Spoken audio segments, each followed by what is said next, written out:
Halla, hvernig staðan á þér og þínu fyrirtæki?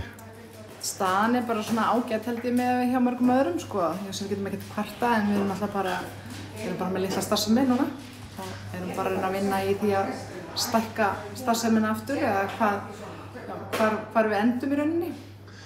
Hvað voruð þið að afgreiða mat og í marga fyrir lætin? Þetta eru svona 1000 manns sem voru að fá mat hjá okkur á dag og við erum kannski endi í svona 150 manns núna þannig að þetta er svona pínu skellur. Já. Og þetta ekki, hvernig kemur þetta út fyrir reksturinn? Er eitthvað tími til að hugsa um það núna? Eða? Nei, við þurfum bara að bíða og sjá hvað er í boði fyrir okkur og hvað það tekur alltaf tíma og þá svona kemur þetta bara meira í ljós. Ég bara þetta skoða það eftir hálft ár hvernig það kemur fyrir reksturinn. Hvernig þú varst að reka veitingastað, þú varst að reka heimsendingaþjónustu og svo ertu með rekstur á Keflavíkurflugvelli. Já. Og hvað í gangi í dag? Það bara flugvöllin í gangi í dag. Þannig að við erum bara að gera mat fyrir flugvöllin, allt það sem var í gangi hjá okkur flugvöll, hvort þessi veitingastaðurinn ekkert catering í kringu það.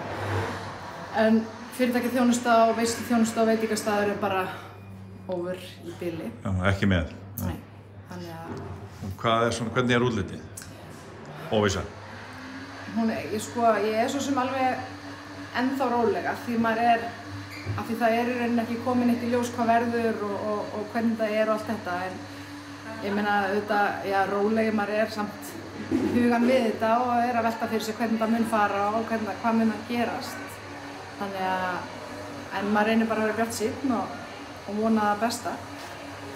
Það er óvægt að segja að þú sért búin að lenda í ýmsu á síðustu árum. Við sögðum einhvern tímann frá því þegar þið hjónin voruð að undirbúa rekstur á Keflavíkurflugvelli og reiknuðu þetta út í þaula og síðan fóruð þið á stað og nokkrum mánuðum síðar þá kom hvert áfallið á fætur öðru á Keflavíkurflugvelli og COVID í framhaldi. Já, þannig að ég sagði sér áfæll ekki margir sem búin að vera stuttan tíma, við erum alltaf bara búin að vera í við erum búin að vera 5 ár upp á flugvelli sko, við erum búin að vera að gera þetta í 13 ár því allt, við erum búin að vera 5 ár upp á flugvelli og það er búið að vera Maxið og Váið og COVIDið og svo bara núna þetta, þannig að ekki það að nýbúið að vera taka stöðuna á okkur frá Ísafja og bara þetta framhaldið leggst bara vel í mig og allt það. Stuttu fyrir jarðhræringarnar? Já, stuttu fyrir jarðhræringarnar, meðan jarðhræringarnar voru í gangi sko, það stutt síðan fundurinn var sko.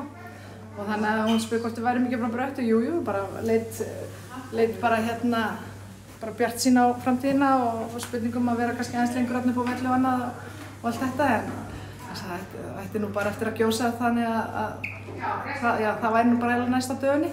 Þannig erum við ekki bara komin halva leiðina þangað, ég held það bara. Já, þannig þú sagðir að það ekki nema að fara að gjósa, það var það eina sem ég dætti í hug að segja fyrir hálfum mánuði síðan. Já, þannig að það er bara... Það er svona eiginlega að gerast. Já, allavega ástandið eins og gós.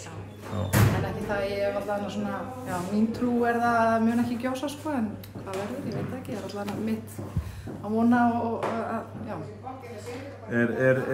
Er þinn draumur að bara að þetta verði eins og það var áður eða verður þetta kannski aldrei eins? Já, maður finnur bara að maður vaknar á morgnana. Við búum inn í Reykjavík og erum að keyra inn í Reykjanesbæ og ég bjó bara í næstu götu við veitingastaðinn. Þetta bara svo rosalega mikla breytingar.